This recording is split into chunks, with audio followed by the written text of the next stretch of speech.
Hola, ¿qué tal? Soy el doctor Leo Almanza. Este video es un trabajo para el diplomado de oleoterapia del Instituto Nacional de Oleoterapia. En esta ocasión vamos a hablar un poco acerca de la historia de los aceites esenciales y sus principales formas de uso. Quise poner aquí al pie un par de cosas, un par de credenciales acerca de lo que vamos a platicar.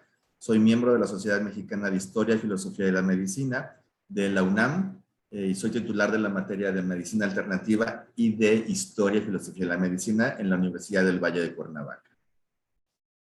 El día de hoy nuestro objetivo es reconocer la presencia del uso de plantas aromáticas y aceites esenciales a través de la historia de la humanidad y reconocer los principios de la medicina y las bases de la oleoterapia. Y bueno, la verdad es que el uso de las plantas, el uso de las plantas aromáticas sobre todo, es parte del hombre, es parte de nosotros desde que el hombre existe. Siempre ha sido usado desde alimento, medicina, con usos religiosos, funerarios, ornamentales, incluso cosméticos. Vemos aquí una imagen, por ejemplo, del antiguo Egipto, donde vemos hay unos como conos en la cabeza que no es otra cosa que ciertas mantecas y aceites como el sándalo que tienen propiedades como bloqueador solar. Y para eso sirve. Pero vamos siguiendo por orden la línea del tiempo. Cabe mencionar, por ejemplo, en Shanidar, una montaña, un complejo de montañas en lo que hoy es Irak, la cueva en la montaña de Zagros, un complejo funerario neandertal que data de 60,000 años antes de Cristo. En este complejo, aparte de algunos restos de huesos que datan de una familia que está ahí, hay también restos de algunas flores, lo que nos hace pensar que ya ahí hay cierto uso de flores y plantas con ciertos objetivos, en este caso funerarios. Pero bueno, hablemos de la humanidad como de nuestra especie y de las primeras civilizaciones. Todos recordamos en los libros de secundaria la primera civilización ubicada entre el Tigris y Éufrates, que es Mesopotamia, 4,000 años antes de Cristo.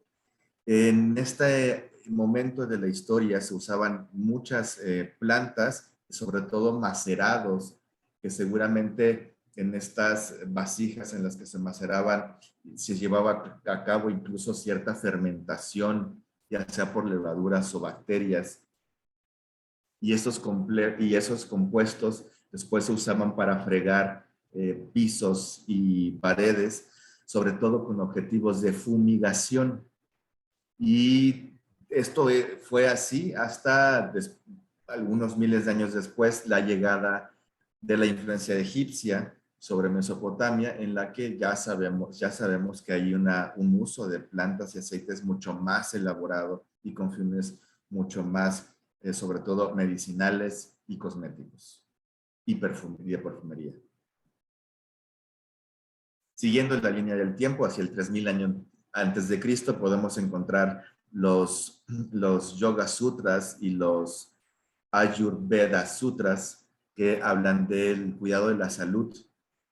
Y en estos sutras sutras son documentos escritos en sánscrito de cierta antigüedad, como estos, y en estos ya podemos encontrar el primer sistema de atención de la salud. ¿Qué es un sistema? Bueno, es un conjunto de métodos, es decir, en este sistema muy complejo que ojalá un día tengamos oportunidad de compartir a más detalle, ya podemos encontrar el uso de aceites vegetales, macerados, polvos, como el que vemos en la imagen, que es una pasta de sándalo, y pindas, que son estos envoltorios de manta con plantas aromáticas en su interior, que al ser sometidas a agua tibia o algún aceite y después sobre el cuerpo, podíamos beneficiarnos de los objetivos de estas plantas. Es impresionante cuando leemos acerca de la Ayurveda, cómo tienen una idea muy clara del origen de la salud, el origen de la enfermedad y sus tratamientos. Es de verdad un sistema muy complejo y muy completo que nos llama y lo admiramos tanto porque vamos a ver que momentos después en la historia pareciera que hay un retroceso, puesto que ya en el año 500 pareciera que no reconocemos el origen de las enfermedades en algunas culturas. Siguiendo la línea del tiempo, acerca del 2500 años antes de Cristo, vamos a hablar de la medicina tradicional china. Es un poco polémico poner a la medicina tradicional china en esta ubicación en el tiempo, porque si bien todos los libros de medicina tradicional china ubican y hablan del emperador amarillo como ese emperador que le dio forma y estructura a todas las teorías que forman la base de la medicina tradicional china, también es cierto que la madre del emperador amarillo se embarazó de él a través de un rayo y que el hermano mayor del emperador amarillo, que es Shen Nong, también reconocido por ser dios de la agricultura y de las plantas, vivió 5000 años antes de Cristo. Sí, el emperador amarillo tiene un hermano que vivió 2500 años antes que él. En realidad estamos hablando de seres mitológicos, que no existe un registro real de las fechas y de su existencia. Es en realidad hasta la dinastía Shu, en el 1046 hasta el 250 antes de Cristo. Estamos hablando en realidad de la época clásica, que se rescata y se crea esa idea de que él es el emperador amarillo quien le dio forma a la medicina tradicional china. Y sin embargo, es hasta el taoísmo, hasta Lao Tse-tung, que se incluye, de nuevo, responsabilizando al emperador amarillo, la estructura de los 5 elementos de la medicina tradicional china. Todos hemos escuchado que en todas las culturas en general tenían una cosmovisión acerca de 4 elementos que forman la creación, que son el agua, la tierra, el aire, el fuego, pero únicamente en la medicina tradicional china se incluye un 5.º elemento, el metal.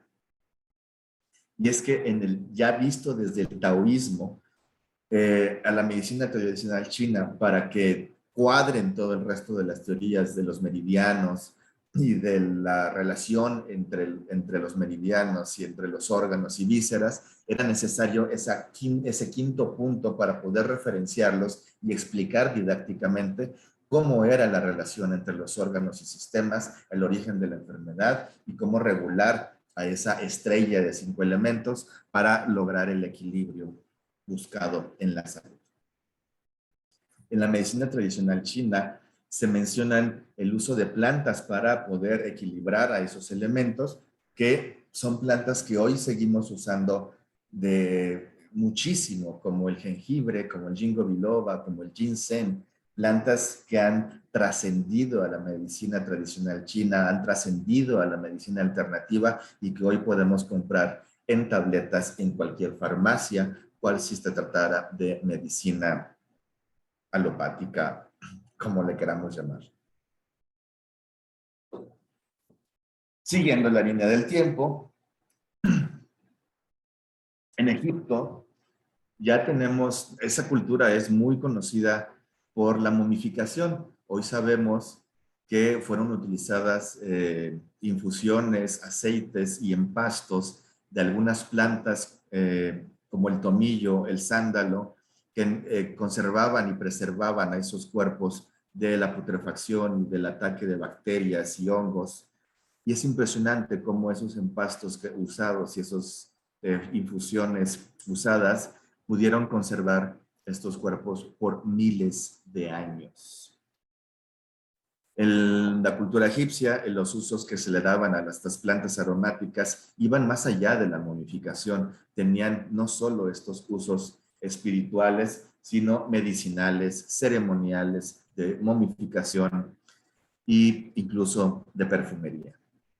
Encontré, por ejemplo, esta imagen de este cajón donde se guardan ciertas botellas y ciertos restos de aceites como la rosa, la mirra, el incienso, el almizcle, el sándalo, que como podrán notar, estos aceites hoy los consideramos como aceites preciosos o aceites sagrados, o estos aceites antiguos, por el uso que tenían en grandes civilizaciones como la egipcia. Y que usaban, es muy digno de mencionarse, el uso cosmético que se le daba a la mirra y al sándalo, eh, por mencionar a Cleopatra, aunque ya hablar de Cleopatra es hablar de la era moderna, pero el uso de estos aceites data de incluso 2000 años antes de Cristo. Aquí vemos, por ejemplo, un jeroglífico de Isis y Osiris en una ceremonia en la que están ofreciendo un pan de incienso y alguna otra grasa para aromatizar o purificar el ambiente que los rodea.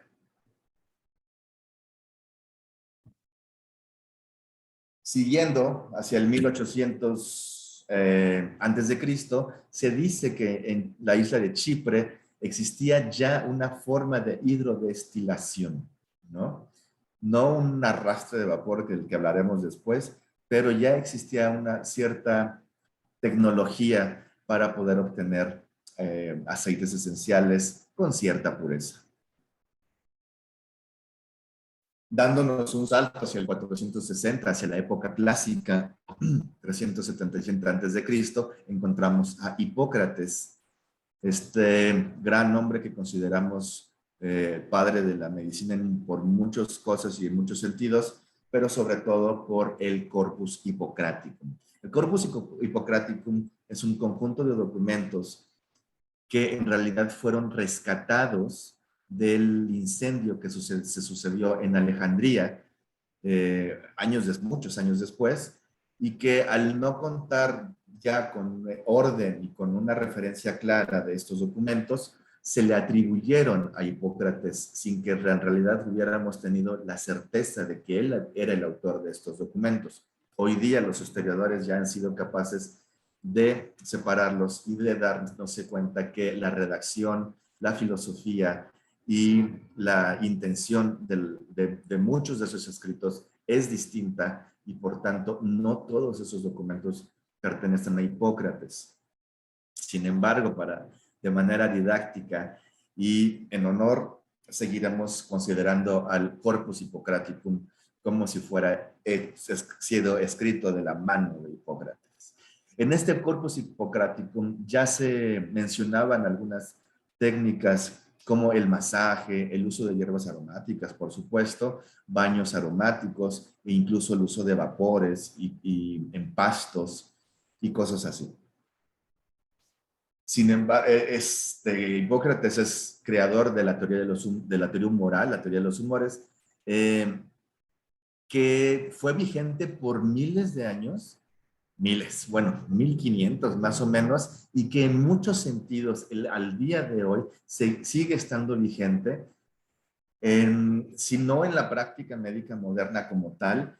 Hay elementos de la teoría de los humores que siguen usándose y que siguen vigentes, y eso es una de las razones por las que se consigue considerando a Hipócrates como este padre de la medicina. Ya que estamos atravesando de la época clásica hacia la era moderna, pues no podemos dejar de mencionar a la época de Cristo, en la que elementos importantes como el oro, el incienso y la mirra eran muy valorados por sus usos espirituales, medicinales y de la vida diaria. Entonces es por eso que quise poner esta imagen. Cuando Roma se le ocurre extender su imperio hacia la parte occidental de Asia y llegar a Grecia, hay un gran crecimiento al encontrarse con la cultura griega. Y tenemos a personajes como Dioscórides, autor de la Materia Médica, el año 40-92 después de Cristo, y no podemos dejar de mencionar a Plinio, autor de Historia Naturalis, alrededor del 79 después de Cristo. Estos documentos, ambos documentos son una especie de vademecum, donde ya se empieza a describir, a diferencia un poco de la medicina hipocrática, ya que se basaba en la prevención. En estos vademecums ya podemos distinguir cierta descripción de padecimientos y remedios para ello, a través de plantas sobre todo. Es casi un atlas taxonómico de las plantas que se usaban y cómo se usaban. Este intento de la Historia Naturalis también se llevó a cabo en América, y ya les contaré de ello conforme avanza la línea del tiempo. Después tenemos unos años después, 129, 216 después de Cristo, a Galeno. Todos estos médicos que reconocemos como romanos, en realidad, Dioscórides y Plinio eran griegos, pero siempre sirvieron al ejército romano. Así es que es por eso que los llamamos médicos romanos. Pero toda su base nace de la medicina hipocrática. A Galeno lo reconocemos por la hidroterapia, por dar ciertos datos, aunque la hidroterapia se desarrolló mucho después, en el siglo XV, XVI, pero ya vemos a Galeno hablar de baños a diferentes temperaturas, del uso de vapores y el uso de plantas aromáticas. Y algo que caracteriza mucho a la medicina galénica, además del tratamiento de las heridas de guerra, es los empastos, jarabes, ungüentos y ese tipo de preparados a partir de elementos de grasas animales y plantas medicinales. Dando un saltito como de 500 años, ustedes disculpen, vamos a hablar de Abdú Ali al-Isaim ibn Sina, alias Avicena, alrededor del 980 al 1037, es decir, es un hombre que vivió alrededor de 57 años. Todos reconocemos, deberíamos recordar y reconocer a Avicena, lo hemos encontrado a través de nuestra vida tantas veces. Yo recuerdo, por ejemplo, en la secundaria, en la preparatoria, en los libros de matemáticas, todos hemos escuchado del Baldor con un árabe pintado en la portada, y ese árabe es Avicena, que está en esa portada porque desarrolló algunas fórmulas de álgebra necesarias para calcular o predecir el impacto que podían tener el contagio y el crecimiento de ciertas enfermedades en la población, como haciendo una burda práctica de la salud pública en su época. Muy interesante, pero también a Avicena se le atribuyen contribuciones a la oftalmología, a la cirugía, a los aceites esenciales, por supuesto, se le atribuyen la invención de la técnica de arrastre de vapor para obtener aceites esenciales puros. Sin embargo, algo que tenemos que considerar para esta época es que el mundo árabe tenía un imperio enorme. Todo lo que hoy conocemos como el mundo árabe era muy unido en esa época, a diferencia de hoy, y tenían un imperio muy establecido, incluso en parte de Europa occidental, y una gran influencia. Entonces, Avicena en realidad era un recapitulador de todo lo que escuchaba. A Avicena se le atribuye ciertos escritos de la técnica quirúrgica de la apendicectomía, por ejemplo, sin que él haya sido jamás un cirujano. Hoy sabemos que esas técnicas fueron en realidad desarrolladas por los franceses, que sí eran cirujanos, al igual que los judíos, y que él lo que hizo al escuchar esas técnicas fue redactarlas, y es por eso que encontramos esos documentos árabes describiendo estas técnicas quirúrgicas. Es lo mismo que sucede con la destilación por arrastre de vapor, que sí fue desarrollada en Persia, aunque no necesariamente por Avicena. Avicena pues la describió en sus documentos y es gracias a la destilación por arrastre de vapor que Persia crece gracias al comercio de aceites puros como el aceite de rosa de Castilla y de incienso. Un poquito después, 1200, estamos hablando ya después de la caída del Imperio Árabe, en la Edad Media y después de las cruzadas incluso, es decir, esta época un poco oscura de la Edad Medieval, a Santa Hildegarda. Entonces, Santa Hildegarda fue declarada en el 2002 por el Papa Benedicto como doctora de la Iglesia, como haciéndole un honor a su trabajo, sobre todo por un libro, por una publicación, bueno, no es una publicación para la época, por una obra llamada El origen y remedio de las enfermedades. Desde el título suena algo bastante interesante, considerando de dónde viene, puesto que hay que recordar que para la época y para la Iglesia Católica, el origen de la enfermedad era un castigo divino y el remedio de la enfermedad no podía ser otra cosa que la voluntad de Dios. Así, de simple. Y Santa Hildegarda lo que hace, yo tuve el privilegio de poder acceder en algún momento a este documento escrito en latín, y está interesantísimo de observar que lo que hace Santa Hildegarda es rescatar una vez más a la teoría humoral de Hipócrates y tratar de mezclarla y hacerla pasar a través del filtro del Vaticano. ¿Cómo lo logra? Bueno, si bien empieza a describir ciertos padecimientos y sus remedios, termina su párrafo diciendo cosas como, este remedio puede ayudar al paciente a sanar, pero también puede hacerlo morir. La diferencia del resultado es la voluntad de Dios. Es decir, ella ya describe padecimientos y causas de esas enfermedades, así como remedios, pero sigue mencionando la voluntad de Dios en la sanación del paciente para poder seguir siendo cobijada por la iglesia y no ser quemada por andar usando brujerías para sanar a la gente. Alguna de las brujerías que me encantó haber encontrado en este libro fue el uso del lúpulo. Santa Hildegarda se le atribuye, aunque seguramente no fue la única que se le ocurrió, usar lúpulo en la fermentación de la cerveza.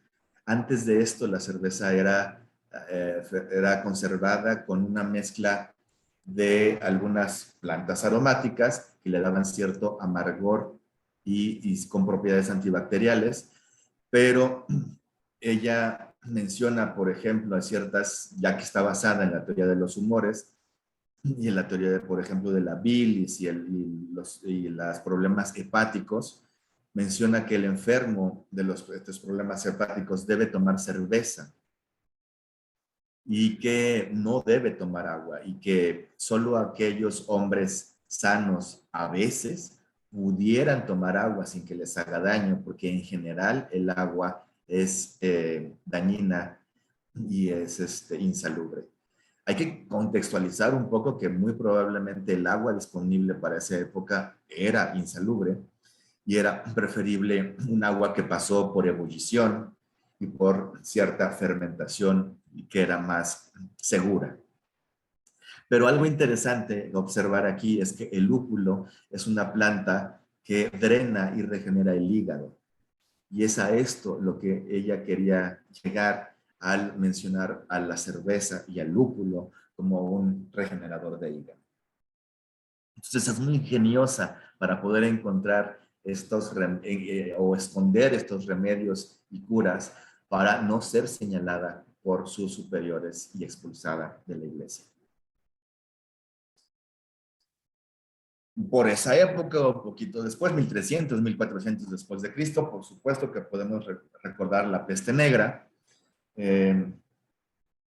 y una peste que además podía haber sido detenida simple y sencillamente a través de la higiene, pero en este momento de la historia la iglesia consideraba Por ejemplo, en Francia e Inglaterra empezaban a resurgir la hidroterapia, que es a lo que me refería, que en realidad resurge en esta época, y los baños. Entonces empiezan a crearse baños públicos para estos fines, y la iglesia considera estos baños públicos prohibidos porque son fuente de placer y de lujuria. Entonces, en esta época, en los monasterios, por ejemplo, el baño como tal era practicado solamente una vez a la semana, y el lavado del cabello, puesto que daba mucho placer tocarte la cabeza y lavar el cabello, una vez al mes. Es por eso que se crean estas cortes de rape de los monjes, para poder así evitar la infestación de piojos y otros parásitos externos porque no podían en realidad recurrir al baño, al bañarse. Y es en esta época que es desarrollada esta famosa mezcla que conocemos como la mezcla del samaritano, o mezcla de los ladrones, que es canela, clavo, eucalipto, limón y romero, que es algo muy similar a lo que hoy conocemos como onwards, cuya diferencia es sustituir el limón por naranja. Una mezcla que hoy sabemos que es bactericida, pero que además es una mezcla que estimula a la glándula suprarrenal, estimulando así la liberación de algunas hormonas que nos ayudan a diferenciar a las células de defensa y aumentar los macrófagos y las células presentadoras de antígeno, actuando así como antibiótico incluso. Y quise poner también esta imagen de estas máscaras en forma de pico, clásicas de esa época. Los médicos de la época usaban estas máscaras de esa forma porque en ese pico estaba relleno de plantas aromáticas frescas como el romero, la canela y eucalipto, con la idea de que el aire que ellos respiraran pudiera ser filtrado por esas plantas y limpiado para evitar el contagio de esta peste. Siguiendo la línea del tiempo, alrededor de 1400, 1500, incluso antes, pero bueno, vamos a ubicarlo en ese momento histórico. Este dibujo representa cómo imaginamos a la México Tenochtitlan en ese momento histórico. Y lo recordamos, lo imaginamos así, en base a las cartas escritas por los conquistadores, como Fray Bernardino de Sahagún, a los reyes. Y Fray Bernardino de Sahagún describe, por ejemplo, que la explanada del Templo Mayor de la México Tenochtitlan era barrido por un ejército de personas 2 veces al día, y que en ella encontrábamos piletas con agua corriendo constantemente, disponible para toda la población. Esto era algo que a ellos les impresionaba, puesto que acabo de mencionar que en el mismo momento histórico en Europa se acostumbraba tirar la orina y los desechos a través de la ventana, de ahí el dicho de agua va, para que a través de una canaleta a la orilla de las calles fuera transportado. Y eso no es otra cosa que aguas negras a cielo abierto, origen de muchas de sus epidemias.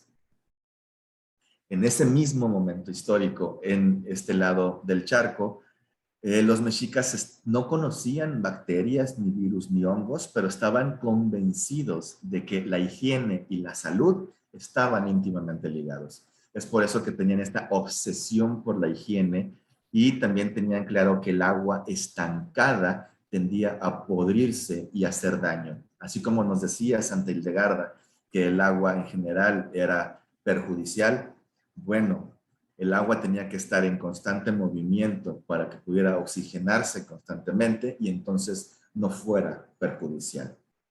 Es por eso que tenían estas piletas de agua corriendo disponible para la población. Y además ellos no acostumbraban la deposición de heces ni a cielo abierto ni en cualquier lugar. Ya existían las letrinas secas porque tenían claro esa relación con nuestra salud.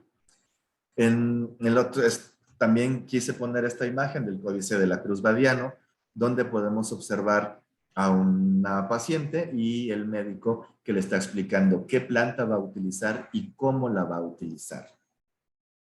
Los médicos en ese momento tenían ya una subespecialización. Había médicos dedicados a la experimentación y el conocimiento de las plantas, otros dedicados a la obstetricia, otros dedicados a las heridas de guerra, los traumatólogos, y así había una subespecialización ya en el conocimiento de la salud. En realidad, esta cultura tenía una obsesión por la salud.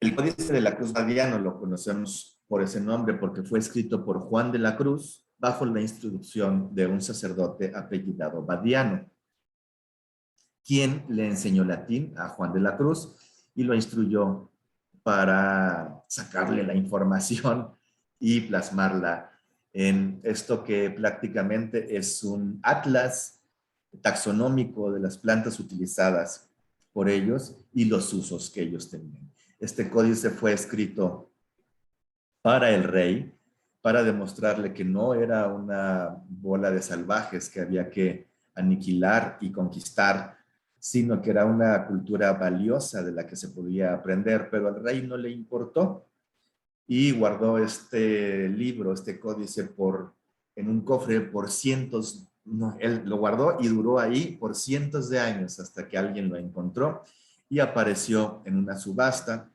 y fue adquirido por el Vaticano.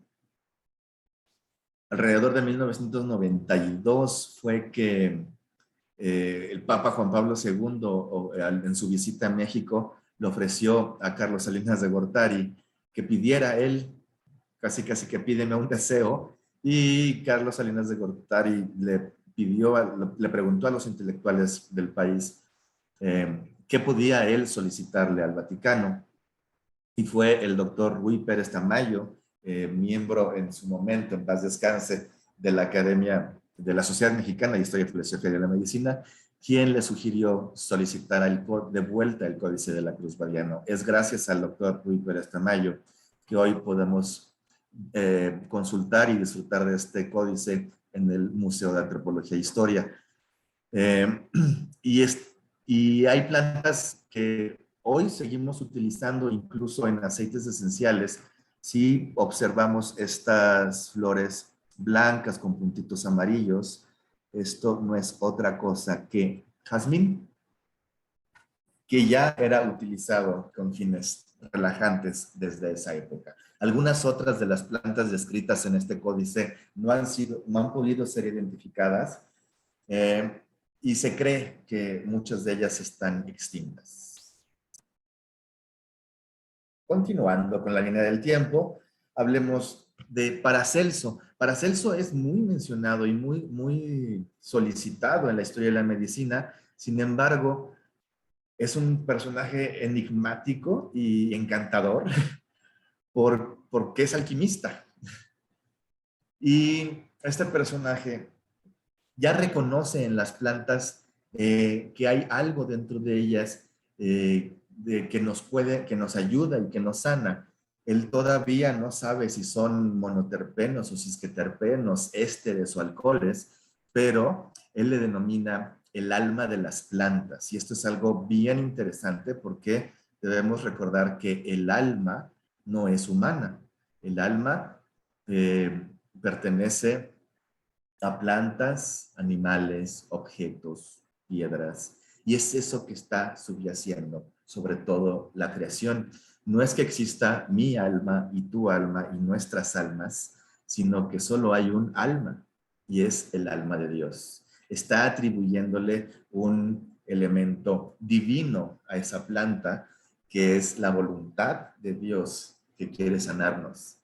Y es esta alquimia y esta dualidad de Paracelso lo que lo hace un personaje tan citado y tan mencionado en la historia de la medicina. Otra vez nos dimos un salto de algunos cientos de años.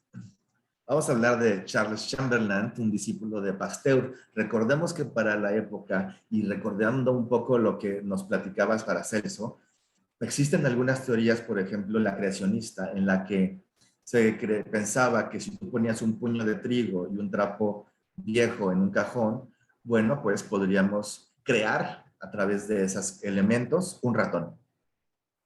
Y Pasteur estaba convencido de que no era así y que tenía que demostrar que había una manera en la que el ratón detectaba ese trigo y acudía al cajón a comérselo, pero no era creado por el trigo y el trapo viejo.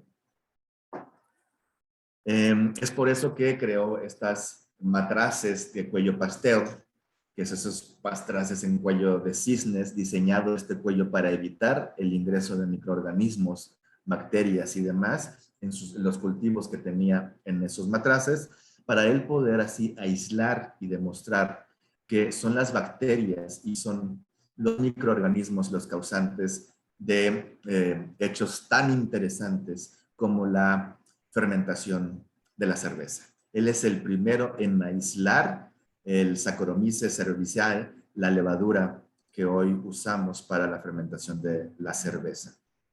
Antes de eso, simplemente el empasto que les comentaba o las plantas en bruto que se le echaban al mosto era lo que causaba la fermentación, por lo que cada cerveza que se producía era fermentada por una levadura distinta o una bacteria distinta, obteniendo sabores distintos. Y de ahí viene la ley de la pureza después de esta época, puesto que en Bavaria se decide que solamente cebada, agua, lúpulo y esta levadura eran las que se tenían que usar para la producción de cerveza.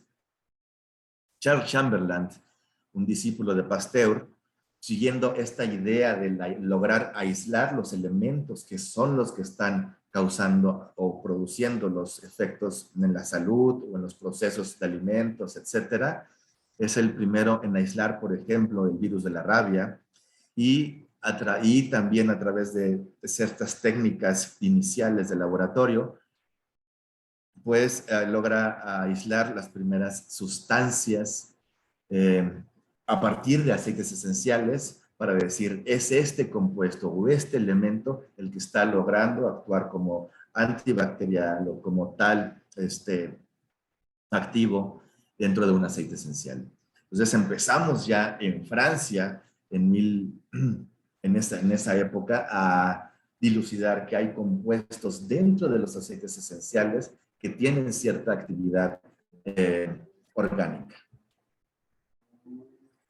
También amigo de esta banda de científicos está René Maurice Gattefossé, quien ya empieza a utilizar el término de aromaterapia. Él se le considera el padre de la aromaterapia moderna porque él centra sus estudios en aceites esenciales y sobre todo en la lavanda, en el efecto cicatrizante de la lavanda por esta historia que todos conocemos del quemarse con los alambiques y sumergir sus brazos en aceite esencial de lavanda, encontrando ese efecto cicatrizante.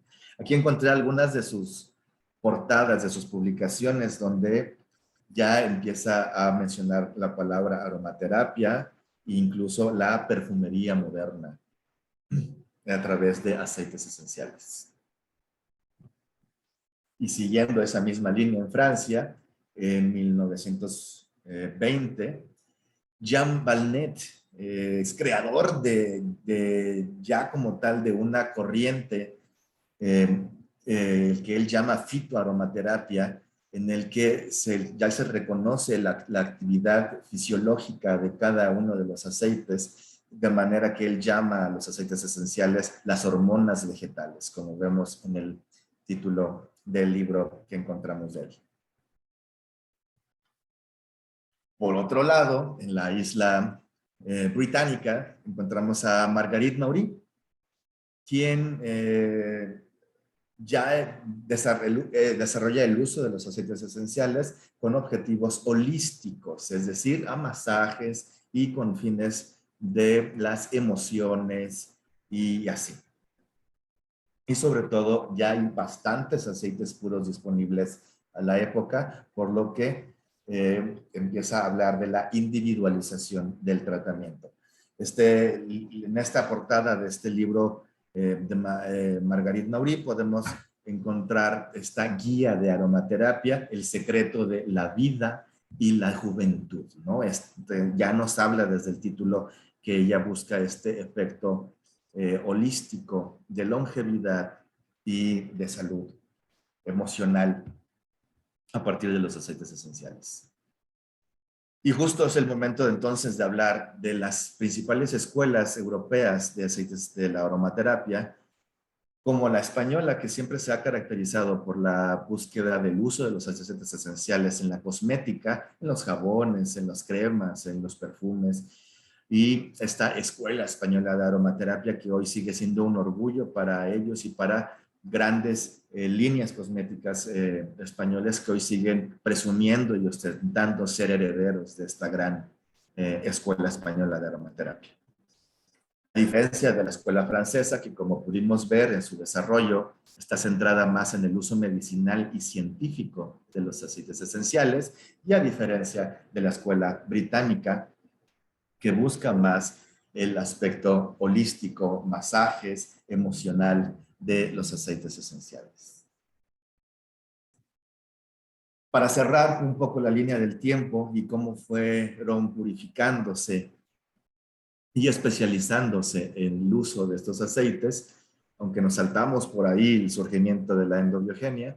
En 2008 surge doTERRA como una empresa que ofrece al mercado 25 aceites puros, 10 mezclas en ese momento y que está en continuo crecimiento, con valores individuales y de gran valor, como el hecho de que sus aceites son producidos en la latitud donde la planta tiene su mejor metabolismo. Y es el hecho de que entonces se ve obligada esta empresa a que los cultivos están distribuidos en todo el mundo, tienen por tanto la obligación de retribuir a esas tierras con responsabilidad social. Estas son dos de las principales características de estos aceites puros y con responsabilidad social. Hablemos ahora rápidamente acerca de las principales formas de uso de los aceites esenciales y de la oleoterapia. Pero para poder hablar de la oleoterapia tenemos que tener un par de conceptos de salud claros. Por ejemplo, el término de alopatía. El término de alopatía fue creado por Hahnemann en Alemania y recordemos que él crea a la homeopatía como una ciencia basada en del homeos mismo y patos enfermedad, en esta idea de que la enfermedad debe ser curada por el mismo agente que la causó. Por ejemplo, si tienes diarrea, el remedio ideal para esta diarrea podría ser la salmonela. O si hay intoxicación en el hígado, habría que dar hepar, que es un compuesto de mercurio y otros metales pesados. ¿Sí? Esos elementos que nos podrían estar causando daño y enfermedad, a dosis ínfimas e individualizadas, deberían estar logrando despertar la señal adecuada en nuestro organismo para sanarse a sí mismo. Y es Hahnemann quien, para poder explicar ese fenómeno, crea el término de alopatía, refiriéndose al tratar a la enfermedad con su opuesto. Por ejemplo, si yo tengo fiebre, voy a tomar un antipirético. Si yo tengo dolor, voy a tomar un antidolor o un analgésico. Voy a tratar a la enfermedad con su opuesto. Por ejemplo, regresando a la medicina tradicional mexicana y en esta cosmovisión que tienen dual del Ametecíhuatl, Ametecutli, del frío caliente, que permea todo el universo y todo lo que existe. Existen plantas frías, plantas calientes, alimentos fríos, alimentos calientes, enfermedades frías y enfermedades calientes, de manera que si yo tengo un padecimiento frío como un resfriado, necesito como remedio algo opuesto, algo caliente, como un caldo de guajolote bien grasoso para poder curarme. O si tengo un padecimiento como la resaca por el pulque que tomaban, está contra, que es un padecimiento, la resaca es un padecimiento frío porque hay vómito y hay diuresis, lo que hace, y esa orina que estamos perdiendo está caliente, entonces hay pérdida del calor de nuestro cuerpo, y entonces está esta idea de que queda un hueco frío, y esa es la enfermedad. Entonces hay que llenar de calor a ese frío. ¿Cómo? Con algo bien picoso que nos haga sudar, por ejemplo, como hoy hacemos con la pancita, y está contraindicado, si está ese padecimiento frío, tomar cosas frías como la sandía, que es algo que no hay forma de explicarlo, pero que si has estado crudo y has tomado agua de sandía, sabrás lo que se siente. Entonces, esta idea de tratar a la enfermedad con su opuesto, eso es el término alopatía, que no necesariamente significa medicina moderna. Alopatía también es el uso de las plantas chinas para poder para poder equilibrar a la estrella de los elementos.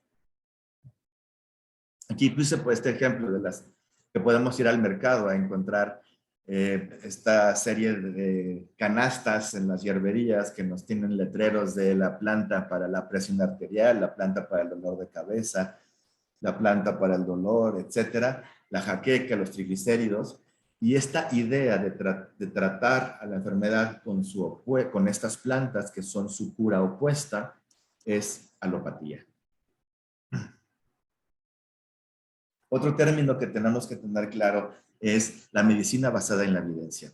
Algo súper moderno que nace en el siglo XIX en París, con el objetivo de acercar la toma de decisiones a la práctica clínica del paciente, hacia la resolución del problema del paciente.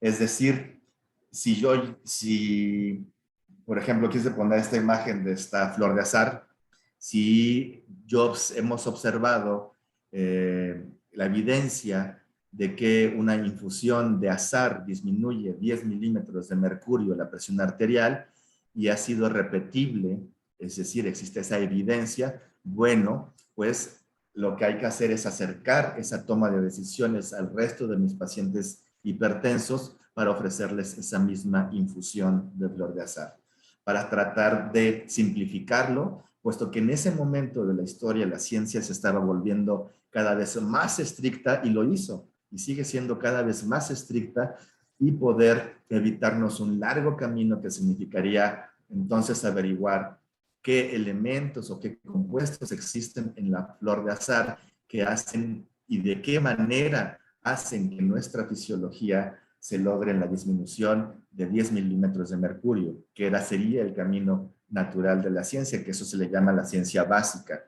Entonces, la medicina basada en evidencias es saltarse un poquito a la ciencia básica, por eso es un poco criticada, para acercar la toma de decisiones a la práctica clínica de la medicina.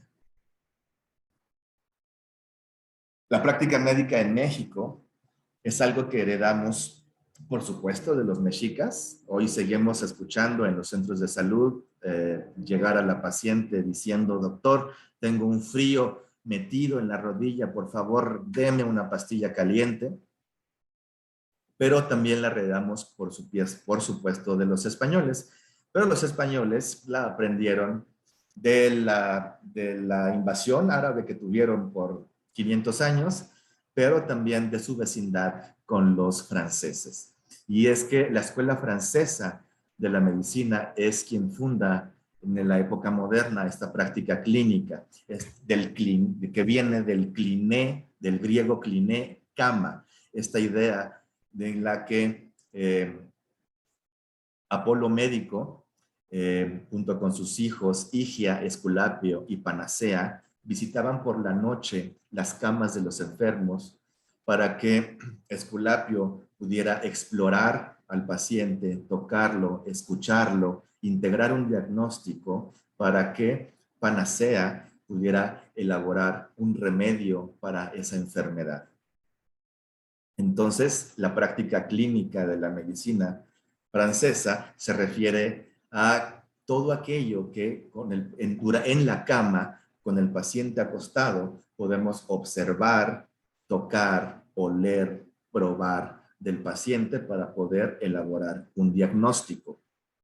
Y la práctica médica en México es muy caracterizada por eso, porque nosotros somos capaces de observar al paciente caminar, cómo se sienta, cómo nos mira, cómo habla, a qué huele, qué siente, para poder elaborar un diagnóstico, a diferencia de la práctica médica anglosajona, en donde si no existe un papelito, es decir, un estudio de laboratorio, gabinete que nos diga qué es lo que tiene el paciente, no puede elaborarse un diagnóstico, ¿no? Es por eso que los médicos latinoamericanos son de alguna manera apreciados y contratados en Estados Unidos para poder atender a la población latina que reside en Estados Unidos, puesto que están acostumbrados a esa forma de resolver su salud y no así la práctica médica anglosajona. En México existe algo que llamamos la praxis médica, que son una serie de libros que se elaboran cada ciertos años, en donde se describen las enfermedades y la forma que tenemos de curarla. Existen registros de estas praxis médicas, por ejemplo, en la biblioteca del antiguo Palacio de Medicina en el Colegio de San Ildefonso, donde podemos observar en una misma praxis médica el uso de plantas, de empastos e incluso de remedios homeopáticos, como si se tratara de una forma de medicina integrativa.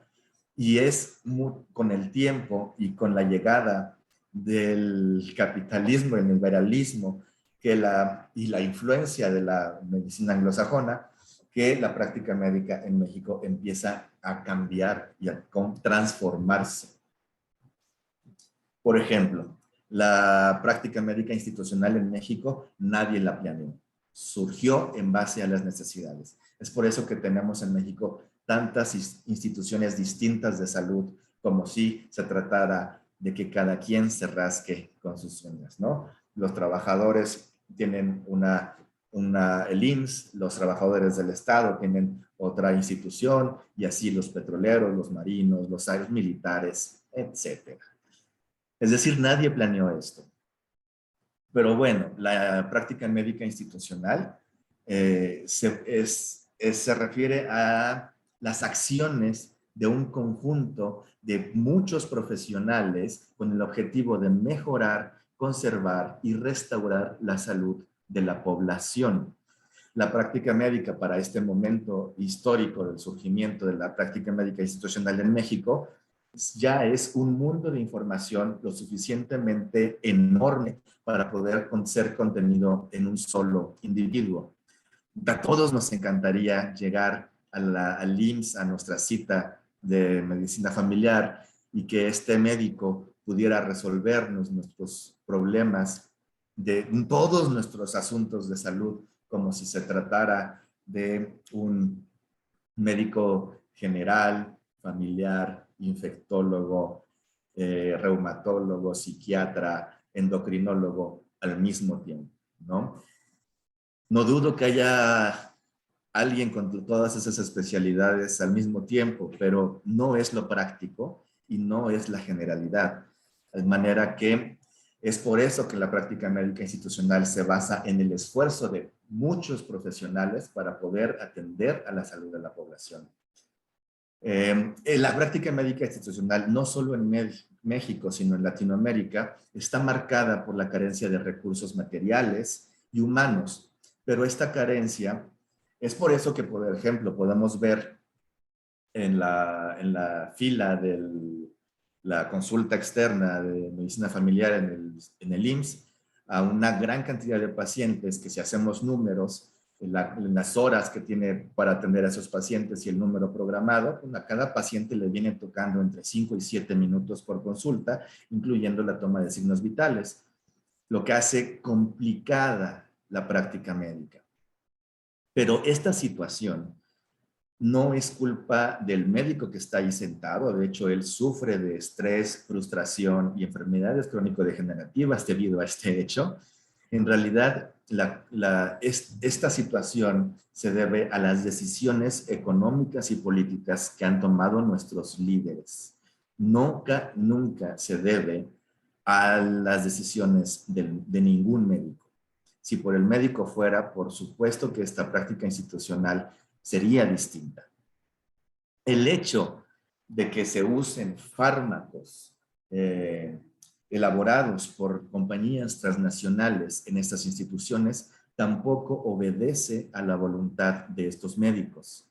La farmacología durante la formación de la medicina es un semestre. El resto de la carrera al médico se le enseñan muchísima otra información y otras herramientas.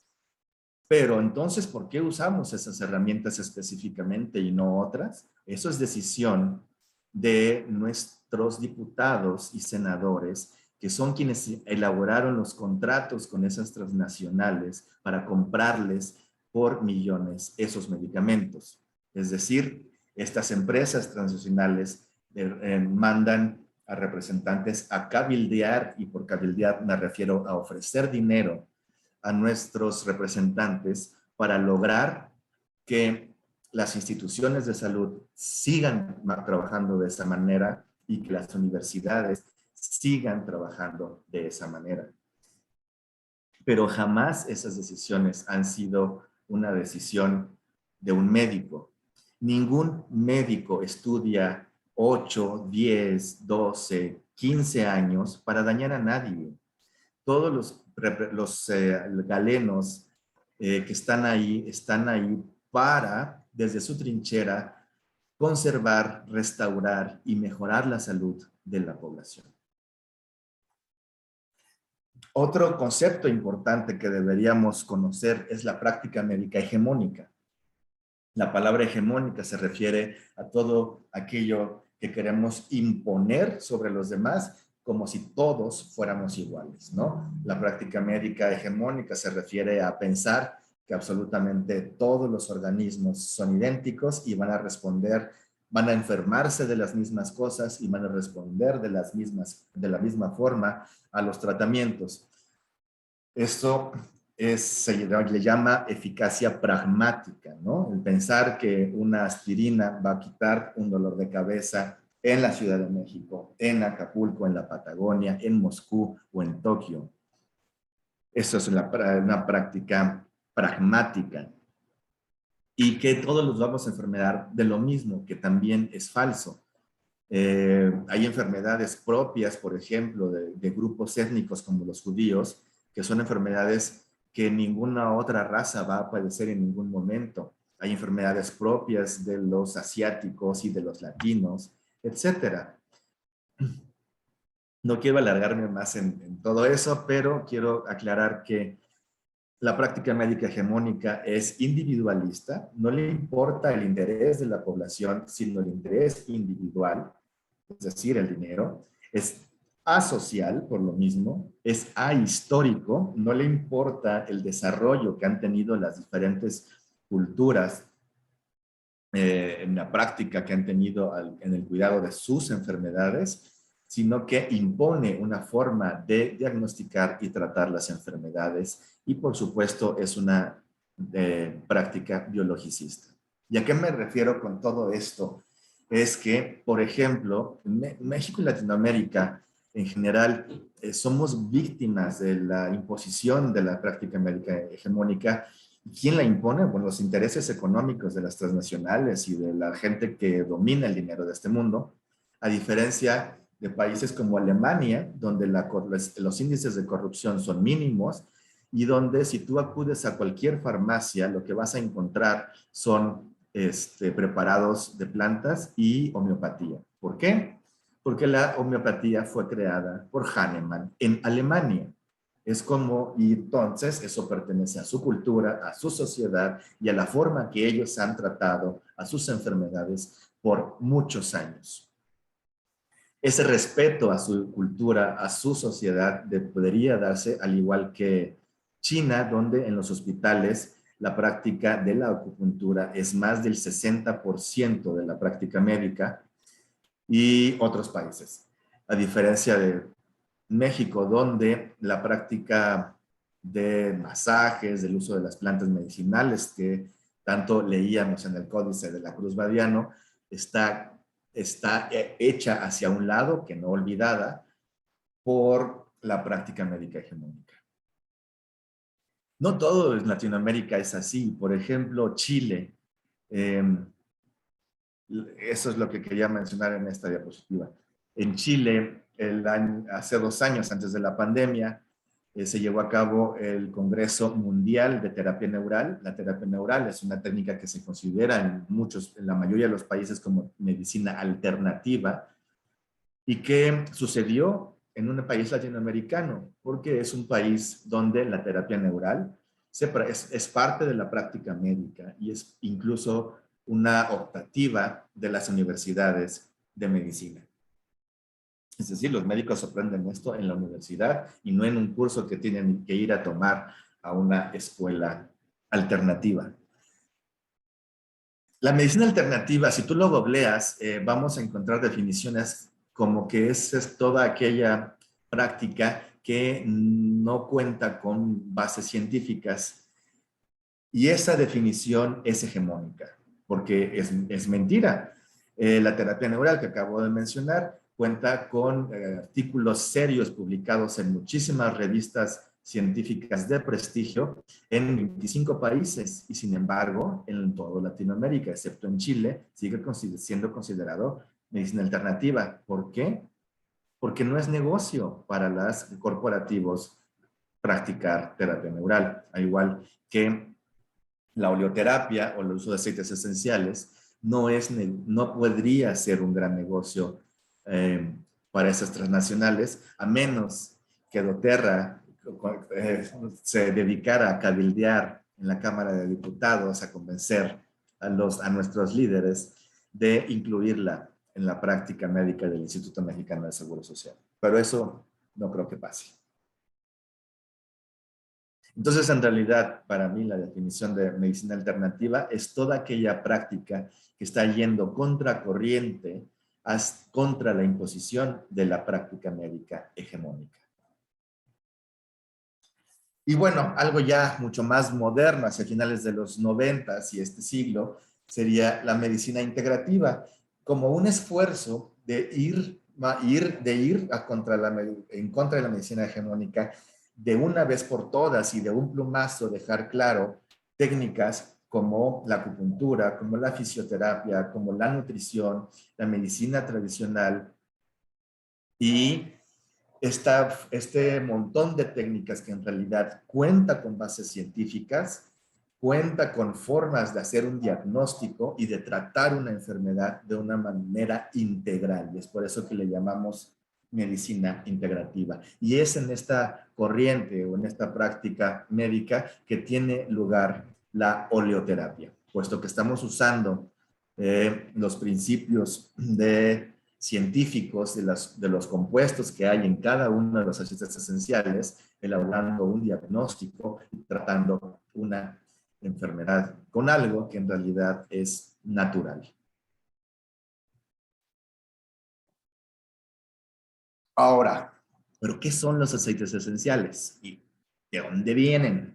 Ya sabemos que vienen de las plantas. Bueno, los aceites esenciales son producto del metabolismo de las plantas, es decir, son estas sustancias. Ya veíamos que en la corriente de la fitoaromaterapia francesa ya le llamaban las hormonas vegetales. Y es que esos son estas sustancias, hormonas, que le ayudan a la planta a crecer, a hacer fotosíntesis, a defenderse de las plagas, de los insectos, a repelerlos, etcétera.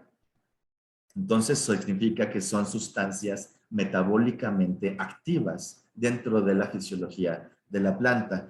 Y al tener estas propiedades, por tanto, van a ser metabólicamente activa en nosotros.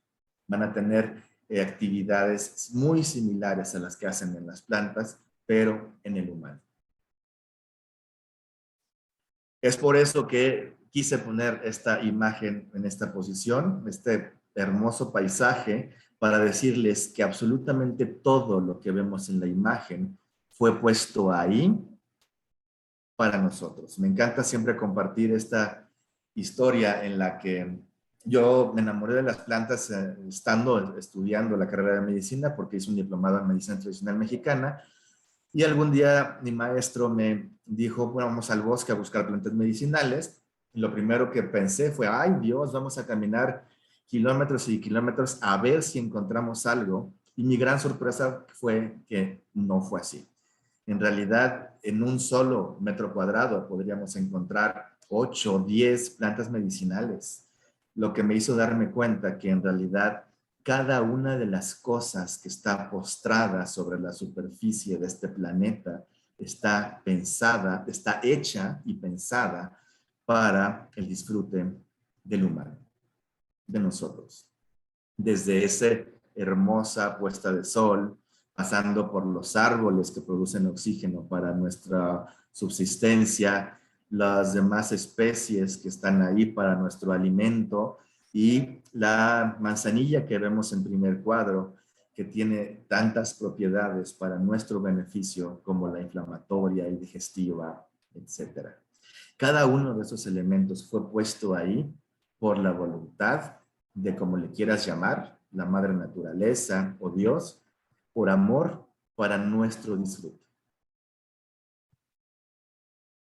¿Qué características tienen los aceites esenciales?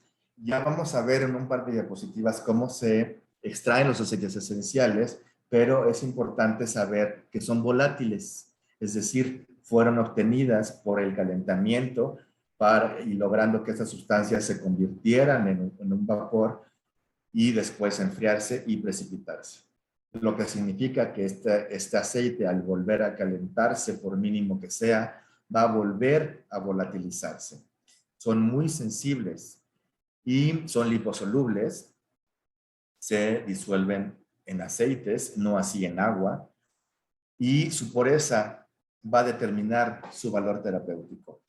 Es decir, si estas plantas fueron cultivadas con pesticidas y fertilizantes, evidentemente cuando hagamos la obtención de aceites esenciales, estas sustancias van a estar ahí presentes.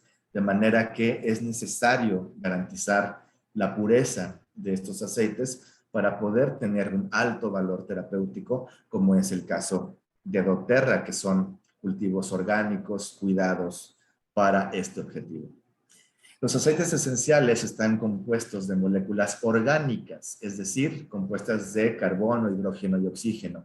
Esa característica es indispensable para que estas moléculas sean metabólicamente activas y tengan una función en nuestra fisiología. Hablando del efecto de los aceites esenciales rápidamente, solo quiero mencionar que el cerebro podríamos dividirlo anatómicamente en tres partes: la parte superior, la parte media y la parte inferior. Este cerebro superior o la corteza cerebral dedicada a la lógica, las operaciones matemáticas, la toma de decisiones.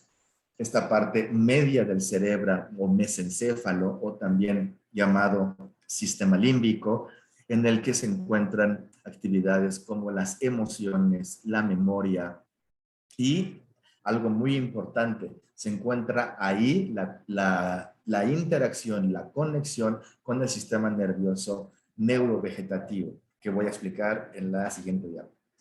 Y el cerebro inferior o reptiliano, que donde están los instintos, la huida, el combate, la marcha, las funciones necesarias para la sobrevivencia. Algo importante a mencionar en todo esto es la barrera hematoencefálica. ¿Qué es eso? Como su nombre lo dice, es una barrera que existe entre la sangre y el cerebro. Todos hemos visto, tal vez no todos somos tan viejos, pero todos tal vez recordamos a Aníbal Lecter abriendo la calota de sus víctimas para comerse el cerebro del paciente vivo, y observamos en esas películas cómo el cerebro se lo abre y el cerebro, ahí no vemos sangre más que el corte que hizo, y es que es así. En el cerebro como tal, nunca vamos a ver ese sangrerío que veíamos en cualquier otro órgano o músculo, porque existe una barrera. El cerebro en realidad está irrigado por vasos y los mismos vasos y sus capas de protección hacen esta barrera que impiden que ciertas moléculas lo atraviesen y las neuronas están pegadas a esos vasos para obtener oxígeno y glucosa. El cerebro solo puede obtener energía de glucosa, a diferencia de otras partes con los músculos, por ejemplo, pueden hacer un metabolismo anaeróbico. Bueno, ya me estoy desviando. Hablemos de la barrera hematoencefálica. Y algo importante mencionar de esta barrera es que muchas de las moléculas que forman a los aceites esenciales tienen la capacidad de atravesar estas membranas e ir más allá, atravesando la barrera hematoencefálica hacia el encéfalo. Es por eso que es muy importante hablar de esta diferenciación de nuestro cerebro cuando hablamos de aceites esenciales, porque vamos a poder tener un efecto muy importante sobre las emociones, sobre la memoria, pero sobre todo sobre el sistema nervioso neurovegetativo que acabo de mencionar, que es el responsable de la, del ritmo cardíaco, la respiración autónoma, los esfínteres, la dilatación y contracción de la pupila, la salivación y el latir cardíaco y tantas otras funciones que no son una decisión de la corteza cerebral, que es algo que sucede de manera automática. Es interesantísimo porque entonces, si estamos actuando a ese nivel, podemos actuar regulando todas estas funciones con aceites esenciales. Es así como surge, por ejemplo, prácticas modernas como la endobiogenia, que se basa en el uso científico de los aceites esenciales, pero sobre todo en el efecto que estos tienen sobre el sistema neurovegetativo. Ahora, si nosotros tomamos un frasco de aceite esencial y lo inhalamos, en 22 segundos ese aceite esencial va a estar haciendo efecto sobre el sistema límbico. En 22 segundos. Si lo diluimos en algún aceite de vehículo bueno, como el aceite de coco fraccionado, sobre la piel, en 2 minutos ese aceite esencial está circulando en el torrente sanguíneo. Y en 20 minutos ese aceite esencial ya llegó a todos nuestros tejidos. Tienen esta conformación de carbono, hidrógeno, oxígeno y estas cadenas que las hacen metabólicamente activas, que nuestras membranas y células al observarlas simplemente los dejan pasar. Ya hablé del sistema límbico y de cómo estas estructuras son responsables de la memoria, el estrés, el manejo del estrés,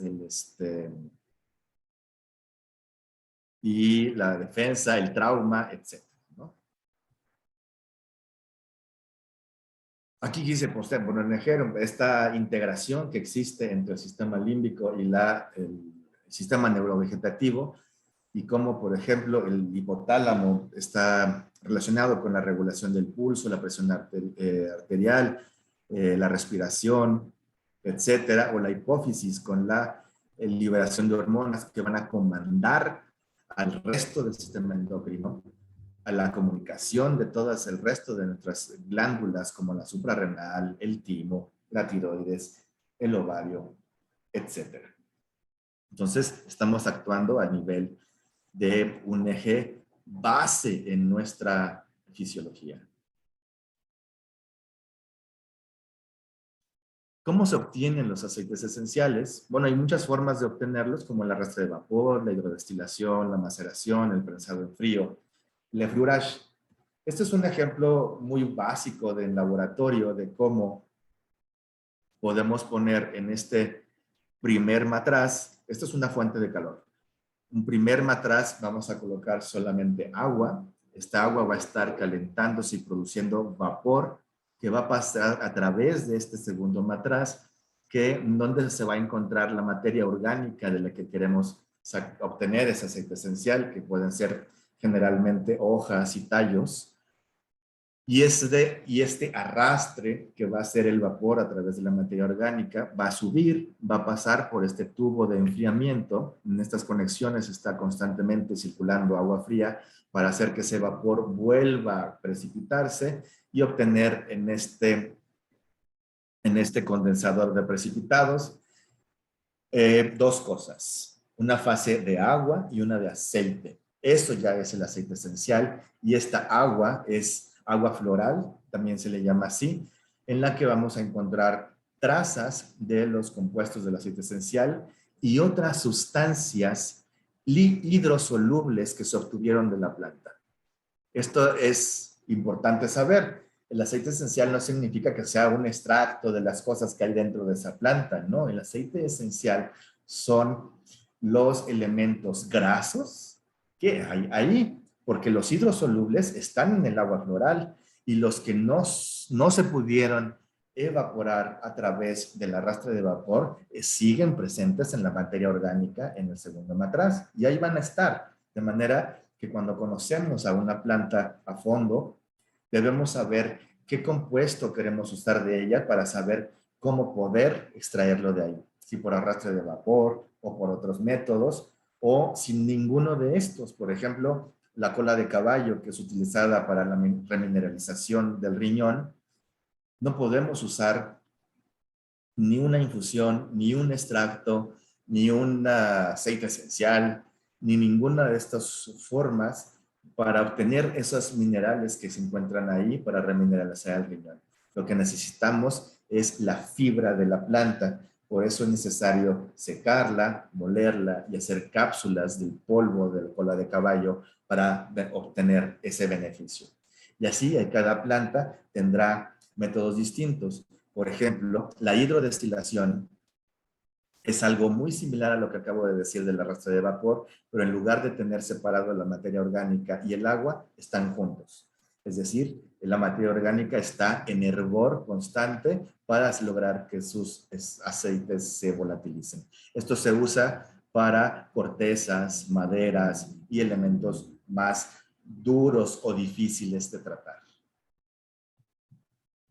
La maceración es muy sencillo, es simplemente sumergir a la materia vegetal de la que queramos obtener sus aceites, ya sea en otros aceites vegetales como almendras, olivo o en alcohol, para hacer que por osmolaridad o el alcohol que puede romper las membranas de las células vegetales pueda extraer de ahí lo que queremos, los aceites esenciales. Y por eso quise poner esta deliciosa imagen de la preparación de un mojito, donde en ese vaso encontramos algunas hojas de hierbabuena, un chorrito de ron, un poquito de azúcar y el mortero para lograr que ese conjunto de cosas a través de maceración logre extraer el aceite esencial de la hierbabuena para preparar un delicioso mojito. El prensado en frío. Evidentemente esta máquina no es una máquina de prensado en frío.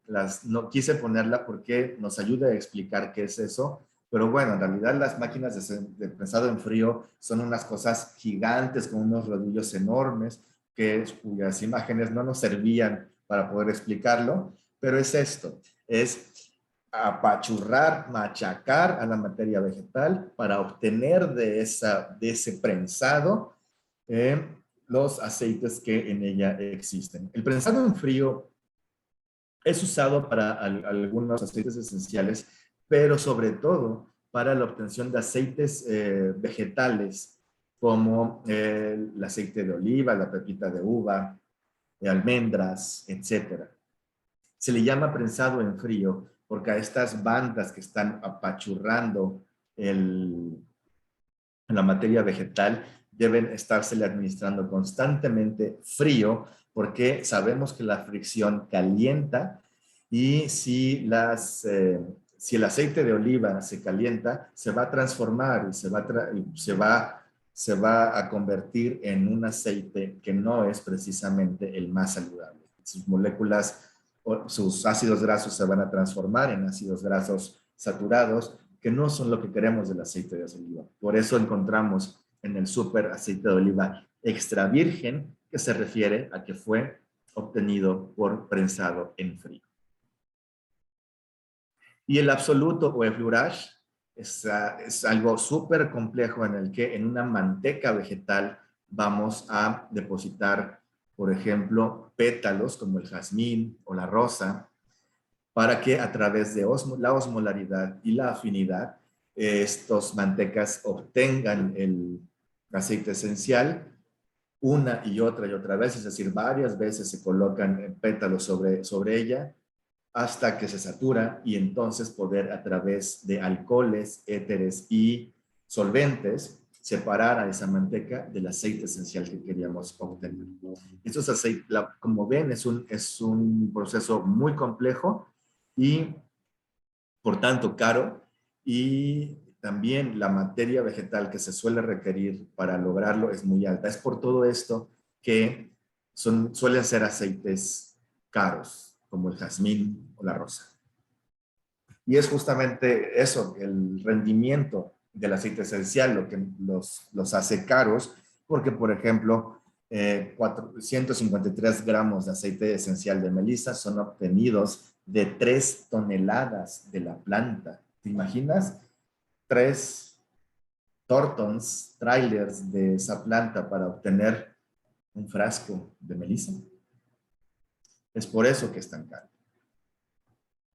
Ahora, vamos a mencionar rápidamente, aunque tal vez no pueda entrarme a detalle en los usos de los aceites esenciales, pero habrá un momento de hacerlo, empezando por el uso aromático, que consiste, por supuesto, en los famosos difusores, que deben ser siempre de vibración ultrasónica, puesto que a través de esa vibración ultrasónica están evaporando el aceite esencial y logrando esta brisa húmeda que nos permite disfrutarlos y aprovechar sus beneficios.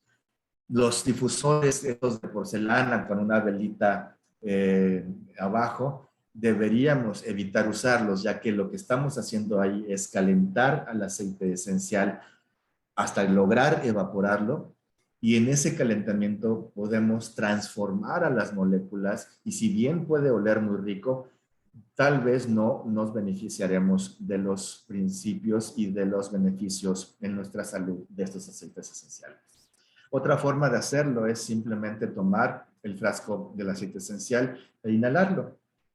Esta técnica realmente a veces es muy poco valorada porque es como, pues huele rico, pero a través de eso estamos obteniendo una acción directa sobre el bulbo olfatorio que está conectado directo al sistema límbico, al mesencéfalo, y otra, las partículas del aceite esencial que logran llegar hasta nuestro pulmón y llegar a nuestros alvéolos. Bueno, el alvéolo es una membrana muy sensible, muy delgada, que atrás de esa membrana está el torrente sanguíneo. Así es que es una de las mejores vías de administración de cualquier sustancia.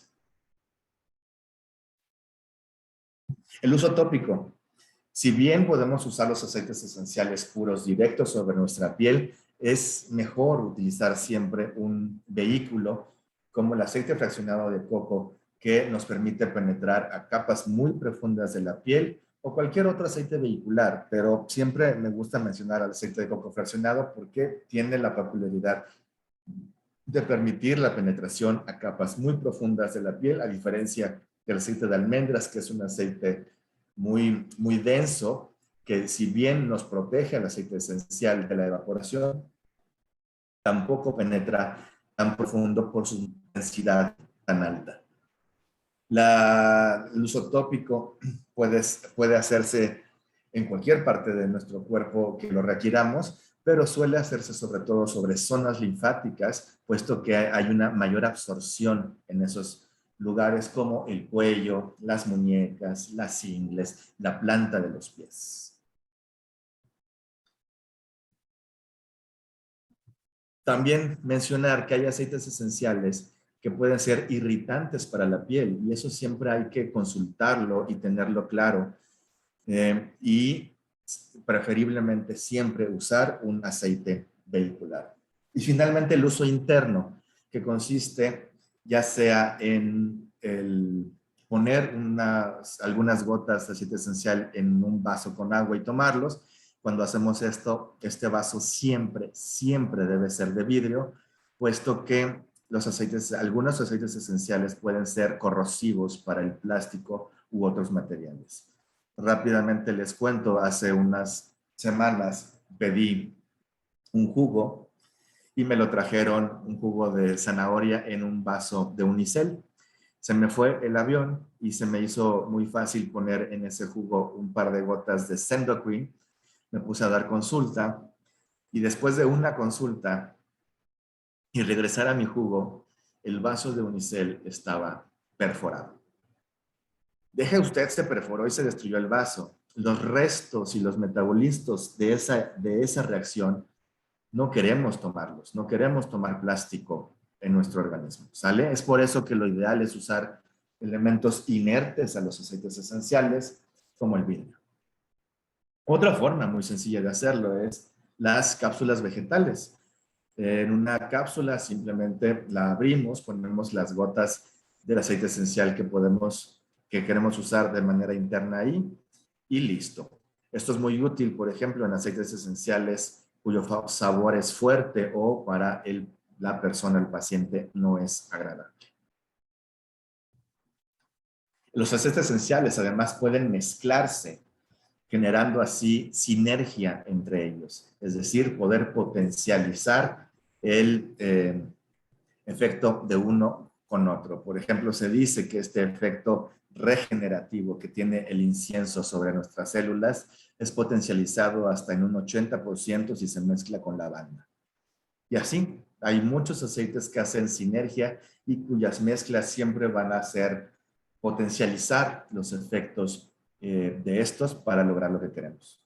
Una forma de mezclar aceites esenciales creada por Septimus Pies, en Francia por supuesto, es por nota y es esta forma, es esta idea de caracterizar a cada uno de los aceites esenciales con una nota musical y en base a ello poder identificarlo y combinarlo con las notas que haga armonía, musicalmente.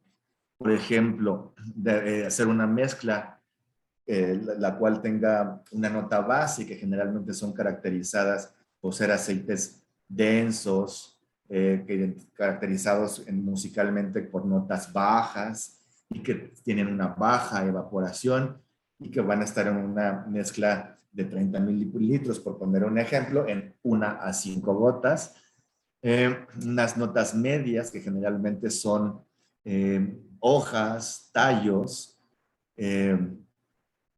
aceites de notas que pueden estar presentes de 2 a 10 gotas, notas que musicalmente serían una escala normal, una octava normal, y notas altas que son sobre escalas, que son aceites generalmente florales de alta evaporación, que son aquello que en un perfume son el primer impacto que tenemos al olerlo, lo primero que se evaporó al abrir el frasco y que están en una concentración mayor de 3 a 15 gotas. Es interesantísimo, todos hemos escuchado o leído o visto la película del perfume y cómo este personaje estudia los aromas, los clasifica y es capaz de, desde su mente y su conocimiento, imaginar y crear estas mezclas específicas e incluso identificar los olores de cada ser humano y cómo interactúan con los olores de los aceites esenciales. Por poner un ejemplo, quise ponerles aquí a ver si se escucha esta armonía que resultaría de los aceites esenciales presentes en el Chanel número 5.